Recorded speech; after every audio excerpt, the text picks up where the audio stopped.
बहुत समय पहले की बात है। यूनान देश में एक छोटा सा लेकिन बहुत समृद्ध राज्य था। उस राज्य का नाम था फ्रिगिया और उसका राजा था राजा मिदास। राजा मिदास का नाम पूरे राज्य में प्रसिद्ध था, लेकिन उसकी प्रसिद्धि का कारण उसकी प्रजा सेवा नहीं, बल्कि उसका असीम धन लालच था। राजा मिदास के पास सोने के सिक्कों से भरे खजाने थे। उसके महल की दीवारें चमकदार थीं, फर्श पर कीमती कालीन बिछे रहते थे और उसके गहने इतने भारी थे कि सामान्य आदमी उन्हें उठा भी नहीं सकता था। फिर भी राजा मिदास संतुष्ट नहीं था। उसे लगता था कि दुनिया की सबसे बड़ी शक्ति सोना है। राजा मिदास का दिन सोना गिनने से शुरू होता और रात भी सोने के सपनों में ही बीतती। वो अक्सर अपने मंत्रियों से कहता, जिसके पास सोना है वही सच्चा राजा है। उसकी बेटी मारीगोल्ड उससे बहुत प्रेम करती थी, लेकिन राजा को अपनी बेटी से ज्यादा सोने से लगाव था। जब मारीगोल्ड खेलने आती, राजा सोने के सिक्कों को गिनने में व्यस्त रहता। राज्य में लोग खुश नहीं थे। राजा कर बढ़ाता जा रहा था ताकि और अधिक सोना इकट्ठा कर सके। गरीब लोग भूखे रहते, लेकिन राजा को इसकी कोई चिंता नहीं थी। एक दिन राजा के बगीचे में एक थका हारा बूढ़ा व्यक्ति आकर गिर पड़ा। उसके कपड़े फटे हुए थे और चेहरा तेज से चमक रहा था।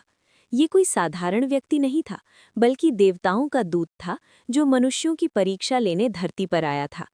राजा मिदास ने उसे देखा और कहा, तुम कौन हो? बूढ़े व्यक्ति ने कहा, मैं एक यात्री हूँ, कई दिनों से भूखा प्यासा हूँ, कृपया मुझे थोड़ा भोजन और पानी दे दीजिए। राजा मिदास को ऐसे लोगों से बात करने की आदत नहीं थी, लेकिन न जाने क्यों उस दिन उसका मन थोड़ा नरम पड़ गया। उसने नौकरों को भोजन और पानी देने का आदेश दिया।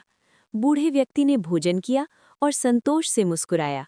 बूढ़ा व्यक्ति अचानक तेज रोशनी में बदल गया। राजा घबरा गया।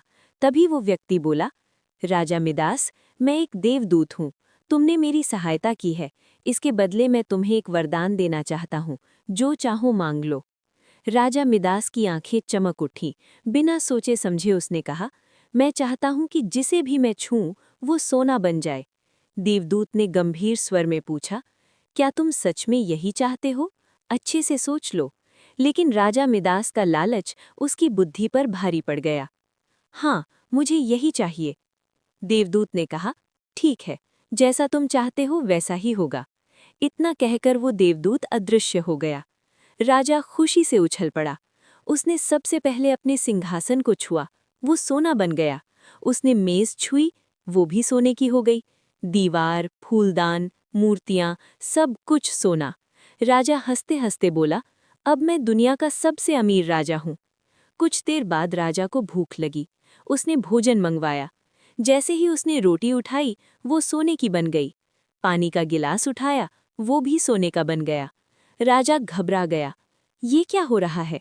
उसने दोबारा कोशिश की, लेकिन हर चीज सोना बन जाती। तभी उसकी बेटी मारीगोल्ड दौड़ती हुई आई। पिताजी, पिताजी! राजा ने जैसे ही उसे गले लगाया, उसकी प्यारी बेटी सोने की मूर्ति बन गई। राजा जोर जोर से रोने लगा। मैंने क्या कर दिया? अब उसे समझ में आया कि उसका लालच कितना खतरनाक था। राजा मिदास ने आकाश की ओर देखकर प्रार्थना की, हे देवदूत, मुझसे बहुत बड़ी गलती हो गई। मुझे सोना नहीं चाहिए, मुझे मेरी बेटी, भोजन और पानी चाहिए। देवदूत फिर प्रकट हुआ और बोला, राजा मिदास, अब बताओ, एक गिलास पानी मूल्यवान है या सोना? एक टुकड़ा रोटी मूल्यवान है या सोना? कपड़ा मूल्यवान है या सोना? राजा मिदास हाथ जोड़कर बोला, मुझे सोना नहीं चाहिए। मैं जान गया हूँ कि मनुष्य के जीवन के लिए सोना नहीं, बल्कि भोजन, पानी और प्रेम जरूरी है। देवदूत मुस्कुराया। देवदूत ने एक कटोरे में जल दिया और कहा, इस जल को हर उस वस्तु पर छिड़क दो जो सोने की बन गई है। राजा मिदास ने जल छिड़का। उसकी बेटी फिर से जीवित हो गई। भोजन, पानी, पेड़ पौधे सब पहले जैसे हो गए। राजा खुशी से रो पड़ा।